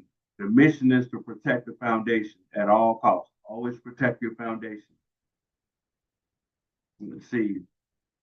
This is range, I don't think we had what was this one? This is the range. Sometimes your little knobs on these ranges, they go bad. They go bad sometimes. Sometimes you can't read the dial tone on them. But when they go bad, they tend to fall off. You always want to make sure replacing those in a timely manner. Because what happens when you get one it breaks, and you just, oh, okay, we can just fix it. We glue it back, it breaks again, and then you get to the point where you don't have the finger strength to push that in and turn it, and it got gas going off, and it's not lighting. Now you got gas in the home, so you always want to make sure these knobs are operational. Poorly operated stoves can lead to a possible house fire. So you always want to make sure when they wear out, going down there to the hardware store, get you some new ones. You can actually go online and get them. You can just type in the type of range you have, and you just need the knobs for them. You can go to Amazon. Amazon probably ship them to you within a day or two. Plumbing. I would say with this one, always use the right material for the right job. The fixtures are not rated for the bathroom. This is actually rated for the kitchen. So I was wondering why, at this particular home, why it took forever to fill that tub, because that fixture was not rated for a tub. It was rated for a kitchen. So you have to know when you, again, know what you're buying, get the right people to do the job, because just because it looks nice, it was in your budget, but it turned out to be the wrong part. And until they go in and make this repair and get it up to par, you're going to continue having low water pressure, taking forever. It took almost 45 minutes to fill that tub. No, correction. It took almost 25 minutes to fill that tub, something that usually take about 15 minutes, if that long. So I knew we had a problem there. Our garage doors. Keep your keep the rollers and the tracks, keep them lubricated, because as the home settles, there's going to be some movement where the garage will be out of square, and it'll start what we call sticking. Well, when it sticks, you still have areas like this where that stress is being applied to by that garage door motor. It's pushing down or pulling up. But usually when it's pushing down and it's catching that stress there, it's going to cause this piece up here to buckle. And when it does, the garage is not going to shut. You're going to leave the house, and when you come, you're thinking you hit the garage door to close, and it's closing, and you drive off, and then when you hit that stress point again, it's going to kick back. It's going to raise up. So always keep the rollers on your garage door lubricated. Then you can use a gel type of WD WD-40 sells a gel type of spray that you can use, and it's an easy fix. But if it's out of square, get a garage specialist out there to look at it. Don't try to align it yourself, because you may throw it further out of alignment. Appliances. What we're looking at is this cap here, and the water is overflowing. That's coming from the dishwasher. What's happening is underneath the sink, you have a hose that's connected. It's a drain line that's connected to the food waste disposal, to the dishwasher, to the food waste disposal. It should be hanging on the hooks behind the sink in the kitchen. If you leave it resting on the floor, or the cabinet floor, it's going to start to collect food and debris. It's going to start backing up like this one did, and the water is going to, in this case, blow into the sink. It's going to discharge into the sink area. So you always want to have the open end of this cap pointed toward the sink. If you point it outward toward the counter, the water is going to come out and it's going to end up going over the counter and onto the floor. So you want to control where that water discharges to. Termites, there's a number of them. You got termites in the attic space up here where you see my hand. This top left pick, that's termite tunnels that are outside. This bottom pick here, I'm looking at 1, 2, 3, 4. There's another one, 5. I'm looking at 5. You have to look close at it. There's 5 termite tunnels that are just beneath the paint. They were eating through the sheetrock. The reason that, and reason why I'm harping on this one, because this is the fireplace off to the right. When the roof was replaced, someone was supposed to go back and put the cap on the fireplace. They didn't. So it's open to water and everything else, and they got in. This area here, this is inside the garage of a home. So I want to explain this one. On the other side of this wall, the homeowner extended the patio. He extended the patio, but he pitched it to, it was not pitched correctly, it was pitched toward the home. So every time it rained, you had water collecting right at that wall, and it leaked into the garage area. So now all your framing members in this area around that bottom seal and your studs, they're wet. So you just made a home for a termite. And this had been like that for some time because that was a nice sized termite mound. And it's going to cost them a lot more. I think when I talked to that buyer, there were termites elsewhere in that house too. But you wouldn't have known it until you start tearing the walls down. But this was so obvious you couldn't miss it.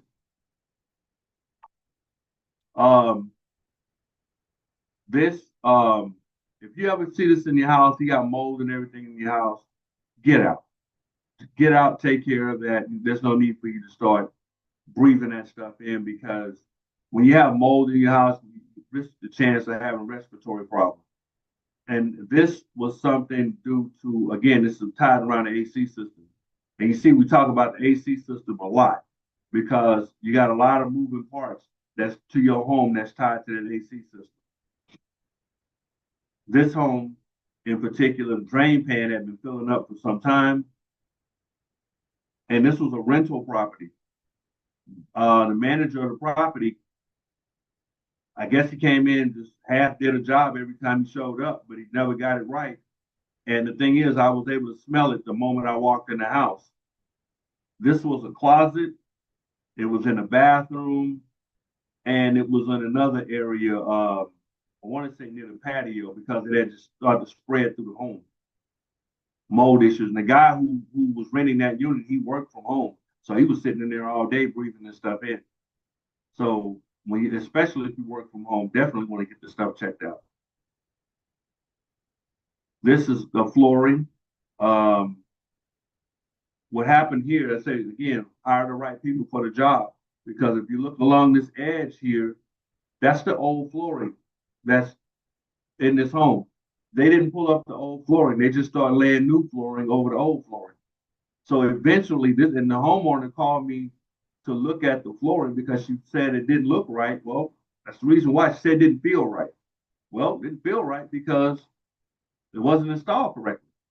So you got all these bumps and lumps in it because some of this flooring tile that was used, it was removed in some areas and kept in other areas. So it's just uneven all across the board. So this is what happens when you get the wrong people out there because we want to save a few dollars. And I get it. We want to save our money. But sometimes you got to get up off of it. You got to give it up. Pay the right people to do the job. You sleep a lot better at night. Energy rating.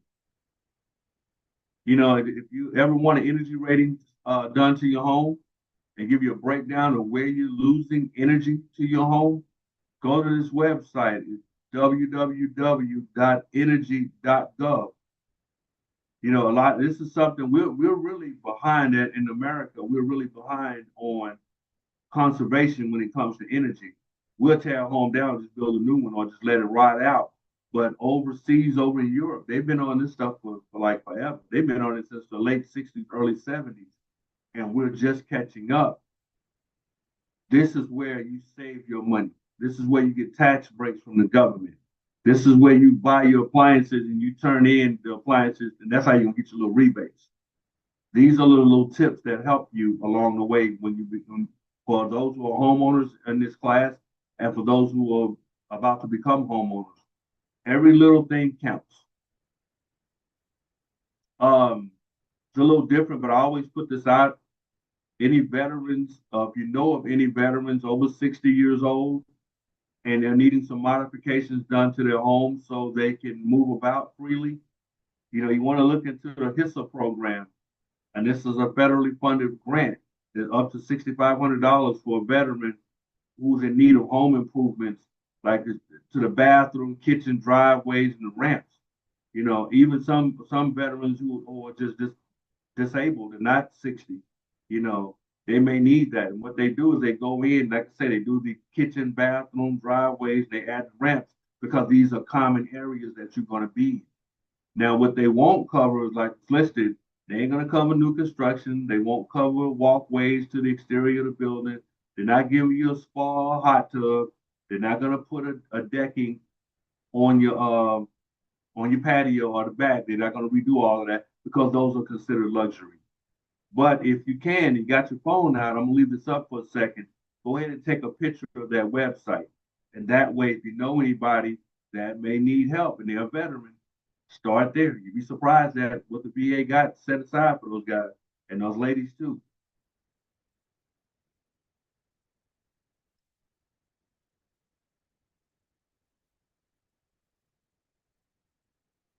Hopefully everybody got that photo. I'm gonna go to the next slide. And again, in conclusion, we talked about the roof, the attic, the foundation, the drainage, the plumbing, and the electrical. So these are key areas of your home. And even when you get those maintenance books, Neil's going to make sure you get it. And you're going to get that spring and fall sheet that you need for when it comes to inspecting your home, little things you need to look for.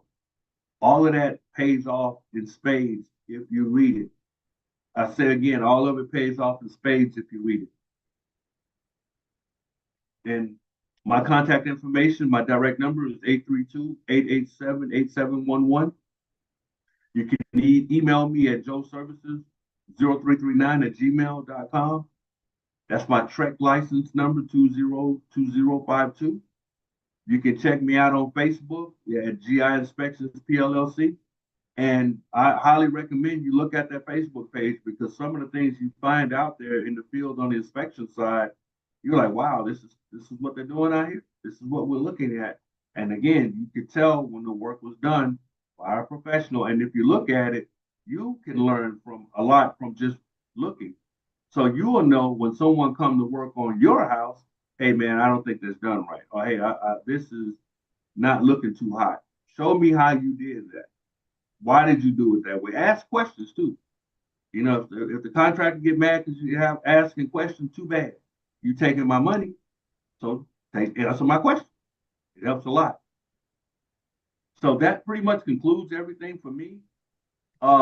Nia, if you can hear me, anybody got any questions? There was one question that was in the chat, and then I want to also get to another question that was emailed to me prior to.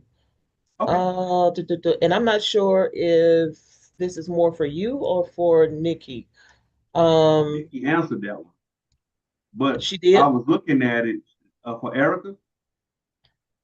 Yeah, describing my 1982 passed down house needing updates.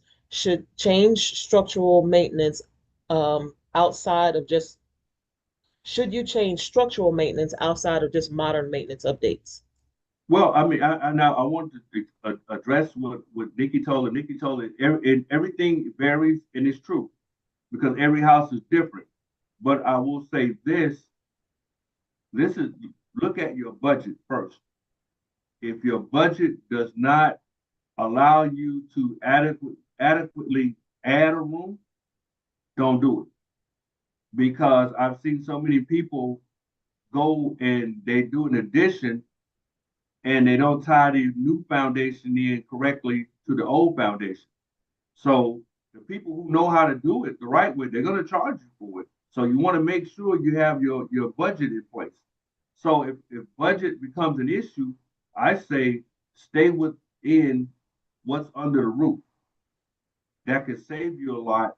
If you try to move a wall here or there, if it's under the roof, it saves you a lot. But if you don't have the funds and you're moving, adding rooms, make sure they know what they're doing because I've seen a lot of them where when they're not done correctly, that's the first thing to go is that foundation because it's not properly tied into the original foundation, nor is the new structure properly tied into the old structure. So when it starts to settle, you start to get that movement.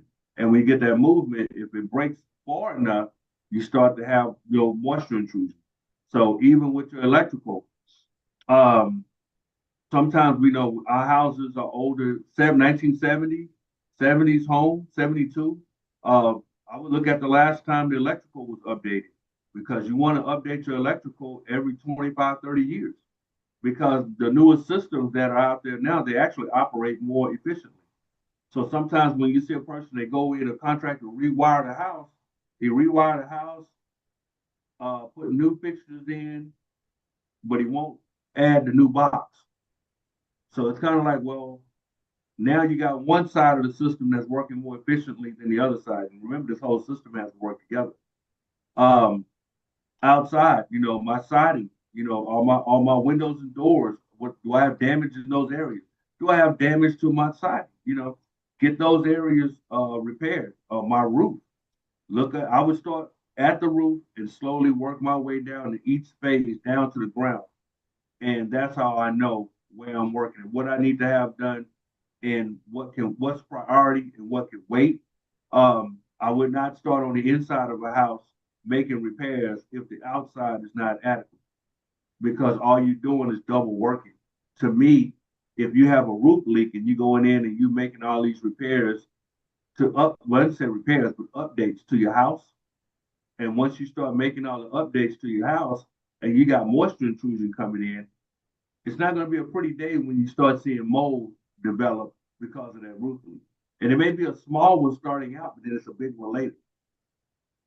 Appliances, like I said, we talked about appliances. Turn those rebates in. Fill out your warranty paper. You got a new washer and dryer. Fill those warranty papers out and turn them in, because you will be surprised. It's like buying a new TV. Fill those warranty papers out. You'll be surprised. That'll happen. That'll happen. Okay. Trying to make sure that I don't have any questions online either. Nia, There was another, yes, I ma'am. said something that Clifford made me think about that I needed to correct. I said every time you add square footage, it will increase your value. It will only increase your value if done properly. No Well, one faithful should to be source. able, no one should be able to say, "Woo, that's an addition." When you have added on to your property. I mean, it happens. I was in Maryland, did a house. They actually bought the house while the addition was being added, and it was a two-story addition. But when you walk in, when you look at the stairs leading up to the second floor, they were shifted. Mhm. So, and that's the settlement process, and you can see where the structure was pulling away. And I've seen it all. Every time I see that, even Sunnyside South Park, where you go and you do an addition to a house, and you don't tie it in together, it'll look good, but it'll start pulling away. It's the main house going to the left and the new part going to the right. Uh, To Erica the said, appraiser, listen, it won't even look good. yeah, it look good floating away too. Doing its own thing. Windows gonna start cracking because of the stress, because the outer square, you have that issue. Like I say, you got moisture intrusion, big enough, you'll have pest intrusion and rodents, squirrels in the attic type of thing. Erica said to both, everything needs to start from scratch, which is true. I need to update plumbing, electrical, grounded electrical foundation. Well, plumbing, grounded electrical foundation because the neighbor's I'm assuming oak tree has shifted. I would, Erica, have She you probably should need asked to get an your inspection neighbor? first. She probably should get an inspection or something done first before she just start To start shooting spending money. money, Yeah. just start spending money out there. And then two, also, you don't want to hire a contractor and tell him what you think needs to be done because he'll probably be like, "Oh yeah, yeah, you sure do. Let me go ahead and Yeah. just add this and keep adding this and keep adding this." And at least that way, if you get an inspection done, you can kind of at least, if not do it in parts, but know when you're going now to talk to a contractor, that inspector said you need to do X, Y, and Z, and and not one, two, and three. Don't let them just kind of tell you, "Oh, well, yeah, we need to do this, and your structure and your foundation and whatever, whatever." It's like, no, I got my inspection report. They didn't say anything was going on with that. So, Let's just you stick within know, the parameters. yeah, No, yeah, that we should see be some kind that. of indication.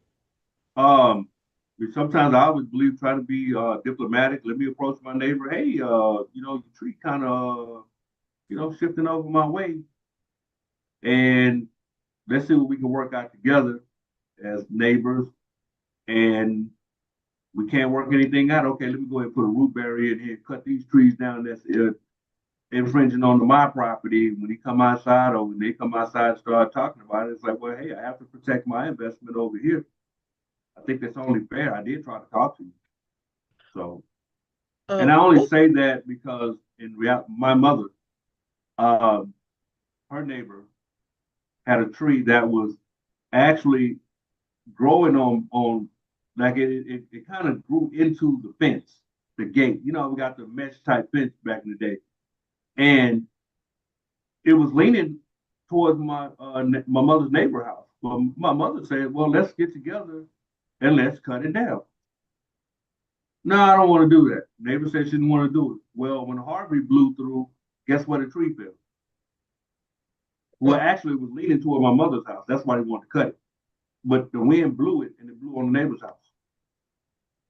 But she said, "Hey, we wanted to work with you, get it cut. Let's get it cut down." But since it was like in that right there in the cut where it was in the fence, it's like both of y'all.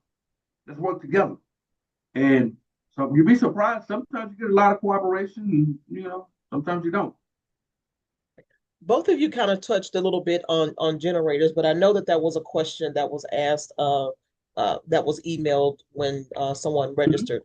When somebody's looking even to spend money on a generator or even thinking about a generator, what should they look for? And then like, what's a good source for them to go to determine if a generator is a good size, if it's a good fit for them, if a home can withstand the capacity of having a generator even attached to it, or should they get one of the ones that you just kind of crank out and put the gas in it and start it up? Like, where do you start?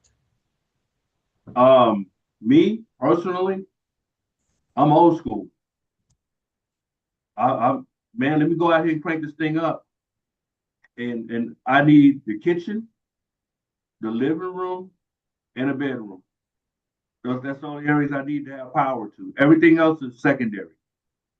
Now, some people, like my mother's house, um, we got to put the hot in. So I can plug again. I'm going old school. I'm not buying a generator from the big guys. That's me. I like having control of what's going on. So I can go get a generator. I know the size I need for her house, but I'm gonna make it comfortable for her. Now you have to bear in mind if I think that as far as the value of it, I don't know the value as far as what it brings on the appraisal side, but I know from the inspector side that when I have a house and I go out and do the inspection on it and I see it and I just say, well, hey, because that Trek inspectors do not inspect generators, but we make mention of it, you know what I mean? And we just say, well, the home has a generator. I would recommend that you talk to the owner, find out when it was serviced last, when was it installed, what, any issues, just give them the information I would probably ask the homeowner. Just And just just from the consumer side, me, I have no intention of selling my house whatsoever. I just need to shop for a generator. Where do I start to even look for it, or like, what do I? So what's your my budget like? favorite That would be the first tool, question I would ask myself. my favorite tool if you're getting ready to purchase a generator is Generac has a tool online that will ask you questions about your the size of your home, how many appliances do you want to do you want to have active, how many lights, it'll kind of let you plug in what you would want to function during that time. And then it will tell you for a standby generator. Because see, Clifford is old school and he want to crank her up. I am not going out there. I need that automatic transfer switch to say clunk and that thing say boom. That's what. Yeah, yeah. And so for our home, because we have these six homeschooled kids, and Oh, because I office here, um, I need every I mean for sure we need more of our home to function than mm-hmm. than than the average home. And so when we were looking at it, um, we ended up going with a 22 kilowatt hour. Now, some of the things we're saying, oh, you need much more, but here's the thing I want you to consider, especially if you have managed to keep things up to date. Things don't pull power like they used to. Your television uses a fraction of the power that that big tube thing used to pull. You know, the you have a It, gas it, dryer, it's not going to run the same electricity as an electric dryer. So, you know, those are the things that when you're plugging it in, you want to consider. Do you have a gas water heater or an electric water heater? You know, so those things that we think are pulling electric energy don't always pull as much energy as we think. And then if you, because when we did ours, we contract too. You know, we do general contracting too. So we had initially um had another company that was supposed to put in the generator. And we got into the process, and on August 18th, now see this tell you how traumatic this was because I know the Okay. date. On August 18th, they told us call Centerpoint and have them turn off the power, and we'll have you back on at the end of the day. Fine. Call Centerpoint, turned off the power. When they did all they needed to do, they said call Centerpoint, have them turn the power back on. Fine. We call Centerpoint. Centerpoint says, where is your permit? At mm, that point, we fired that company and we took over the general contracting ourselves. And we went ahead and went through the process. But in that lapse, we were without power for a month because Wow. those things that they were supposed to have done before we ever got to turn that power off had not been done. So there was time, and we're in Missouri City, which is a blessed place to do permitted work. It's a blessed place. And so it took time to actually get the permit approved, to have the different inspections, and there are specific things that CenterPoint is looking for in order to restore your power. And Mm, if we had just, if it had been done properly, we would have been without power for 4 hours total. mm. But so, you know, you want to make sure, look, as contractors, I always trust us. I trust us more than any other contractor. I At just least for believe my that when own house, because I know that we're going to follow the rules. Where, you know, some municipalities may have shortcuts if you don't really know the area you're working in. So you, when I say find contractors you trust, not only who are good at their job, but who understand the area where they are doing the work and the rules in that place. Is the HOA going to get involved? Do you give us, is the city involved? Does the county have a piece? You want them to understand all the rules and regulations because you don't want to find yourself in a bind. I was so glad we didn't without have power this for a last whole month. month wow. because it was See a that? Get your old Ask the hand ready, get questions. ready to crank that thing up. But they got some generators now, they're remote start, not remote start, they just we can remote key, start. yeah, key started. I just, I always ask them because when I look at it from the inspector side, just protecting the homeowner, But yeah, permits are important. Y'all just heard it again. Permits, permits. Hmm. If it's required, get it. Don't skip. And I will tell you this: if you're going out doing work on your home, that where a permit is required, and the code enforcement officer drives by and see you doing that extensive work without the permit, they will fine you, Yeah. And shut it and down. they will halt your construction. So those little things are important. As a matter of fact, we're talking about Montrose. I was mentioning Montrose. That was another issue. That house had been in a couple of fires. The guys that were working on it, um, they didn't have the permit. They had the heavy duty dumpster out there, but they didn't have the permits. And this just happened, you had a nosy neighbor that came by and started telling everything else too. So, and sometimes that nosy neighbor helps. They did what? For real? When?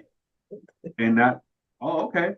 And then now my hunches or what I'm looking at on the inspection side, they're turning out to be true. Mhm. They're Mm. turning out to Ask be true. questions. Ask Yeah, questions. Ask questions. And if somebody doesn't want to ask questions, that's probably not the person or the contractor or whoever that you probably would don't want to be doing work with. So, right, you know, right. If you're not comfortable and you get that little tingly on the back of your neck, telling you that something ain't right, something's probably not right, and just move on. Run, Forrest, run.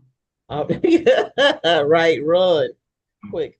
I believe those are all the questions that we had in the chat, and we are also out of time for right now as well. Let me get you to stop your screen share. So, with that being said, thank y'all very much for taking the time out this afternoon to join us, and for you to once again providing us with this information that we could share to the community about home maintenance, and increasing and potentially increasing the value of your home when it comes to renovations and upgrades and things of that nature. So, if there are currently any workshops that we do not offer that you all may be interested in, please take a quick moment to complete that survey at the end of the presentation so that we can kind of get more information or more insight about what it is that you all are needing or what you're looking for. We do appreciate you all continuing to support and come back and participate with our presentations. You are so very welcome. I Let me will video this kid out here. everyone. All right. Huh? Y'all hear this little kid out here? Uh-uh. I don't know. They let somebody little kid run amok in this house. All right. But yeah, so if there aren't any workshops that we don't currently offer and you all may be interested in, please reach out to us and let us know. All of the links and the resources that were discussed here today will be sent out along with a copy of the recording of this presentation, as well as a link to our YouTube page for that you can go back and watch any of the other previous workshops that we've had as well. We are here every other month. We used to do these every month, but now we're here every other month, the third Wednesday. So you have the opportunity to come back in maybe December, depending on what that schedule looks like for or how that week falls in December. We may or may not be having this presentation in December, so we may wait until January. It just kind of depends, and also on your availability too. So, Okay. but we'll let you guys know about that. Yes, sir. I do want to do a presentation on 203K. Okay. And I think, if there's like looking at again notes, if you're doing a major move on the repairs on the house, I think that would probably be a better fit. That's just me, but I really want and explaining what it is doing these because that program is designed to protect the homeowner. Because when they call for what they call draw inspections, they before the contractor even get paid, they have to have that inspection. Okay. And Well, yeah. if the work is not up to snuff, they don't get paid until it is. So that helps cut out a lot of garage clause. Okay. Let's talk about that. And even potentially what does that do for your appraisal too when you're doing a 2 or 3K upgrades and updates? Um, See? yeah, let's talk about that. Okay. Okay, cool beans. All right. You all have a wonderful remainder of the afternoon. Take care of yourselves. You stay safe. The next thing that we've got coming up next Tuesday, we've got our evictions and knowing your rights presentation on Tuesday. On Wednesday, we have our property tax exemptions, payment options, and payment arrangements. And then we have coffee and conversation with the City of Houston Department of Neighborhoods on Thursday, along with for the mortgage foreclosure, the home equity line of credit foreclosure, and reverse mortgage foreclosure on Tuesday. I'm sorry, on Thursday the 23rd as well, and that is via Zoom. I will send out a copy of the calendar for everyone to go back and take a look at so that you can register for either one of those. But with that being You're gonna said, send that to us too? yes, yes, sir. Okay. Yep, Yeah. it'll be included. All right. And your contact information will also be included on the email that I send out, along with your book, the maintenance tips, and the links for the other resources that you will provide it. So, Okay. all right. Thank y'all very much. All right. That'll See work. y'all later. Have a good Be one. safe out there. It's good seeing